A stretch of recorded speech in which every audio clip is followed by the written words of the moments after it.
All right, Mike, we've either found out that this segment is going to be a wonderful success or a complete disaster.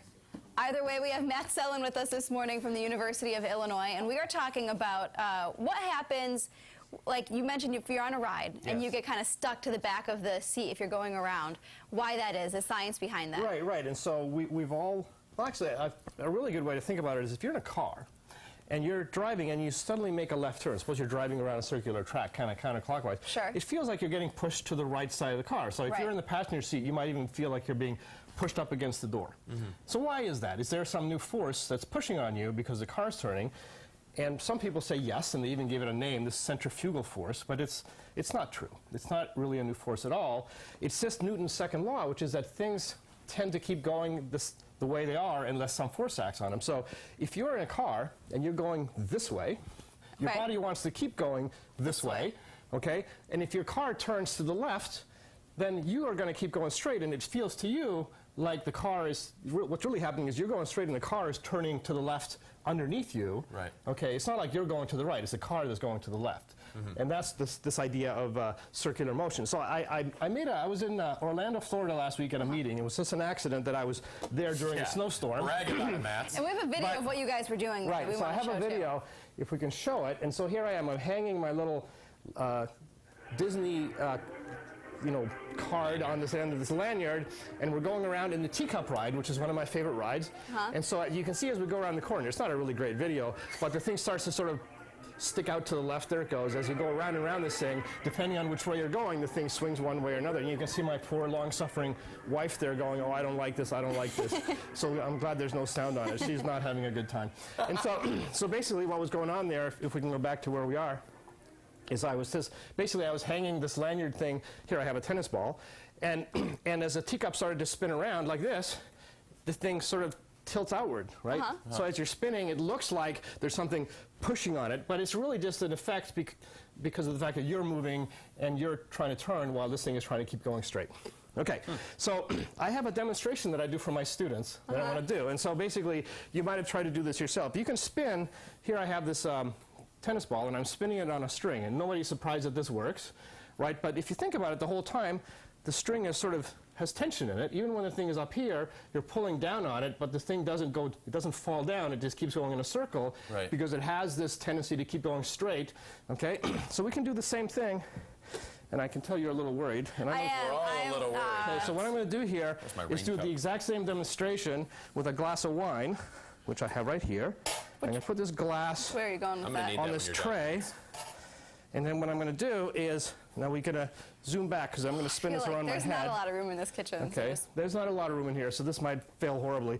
But what I've learned being a physics teacher, even when things fail horribly, you can actually learn something. So either way, we'll be fine. So, okay, so now I'm spinning it. Now the hard part now is stopping.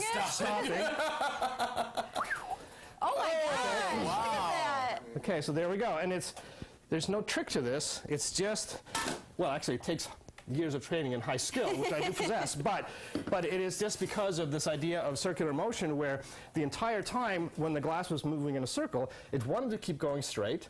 It was a tendency of it to keep going straight, and this plate to basically have to push inward on it the whole time that kept the water up inside the glass, basically. So the water wanted to keep going straight, and it was a good thing I didn't let it, because then it would have gone flying. In fact, I can illustrate that. If you just spin this ball around on a string, if I let go of it now... Watch out, Al. Ooh. Okay? Now, if you had slow motion of that, which might have been kind of hard to do... Oh, very nice. Oh, nice catch. Is that the instant I let go of it, it was moving in a circle. The instant I let go of it, it starts moving straight again. Because that's what nature wants it to do. Newton figured this out. There's something has inertia. Inertia means it wants to keep doing what it's doing unless some force acts on it, and just keep doing it in a straight line. So that's all there is to these things. Very interesting, Matt. So the question then is, and I don't know if physics can help with this, is if you are on the tilt-a-whirl, can you avoid getting that kind of dizzy, nauseous feeling, or is that just going to happen to people that happens to? Well, that's funny if it's not you, though. I mean, so so that's why I like the teacup ride. My wife doesn't, because for her it's like and so on. But for me, it's like haha, it's kind of funny. And so I don't know how to do that. I mean, I think motion sickness is something some people get and some people don't. Before we end this, though, I want to Sure. say one more thing, if we have a second. Just so you have the language for this, or the vocabulary, when something moves in a circle, it's accelerating. Okay. It's accelerating because its velocity is changing, and the velocity of this thing's changing because it's always turning. Okay, that kind of acceleration, the kind of acceleration you get because the direction of a velocity is changing, is called centripetal acceleration. And that's something, if you're a student, you may hear about that when you take high school physics or something. And that is a real type of acceleration, which is caused by a real force. In this case, it's caused by the string pulling it toward the center. In the case of a car, when you're driving in a circle, it's caused by the friction between the tires and the road. If you imagine if you're driving a car on a circular track, if suddenly there was no friction, what would the car do? You tell me. I'm quizzing you now. I'm sorry, if what happened? Okay, I was watching the ball. You're going in a circular track on a car, Sure.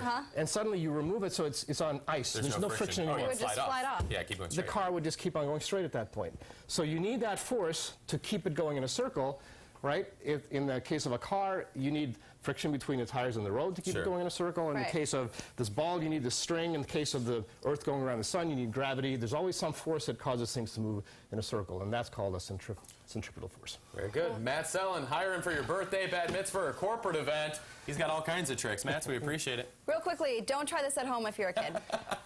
All right, disclaimer done. We've got more of the morning show coming up next.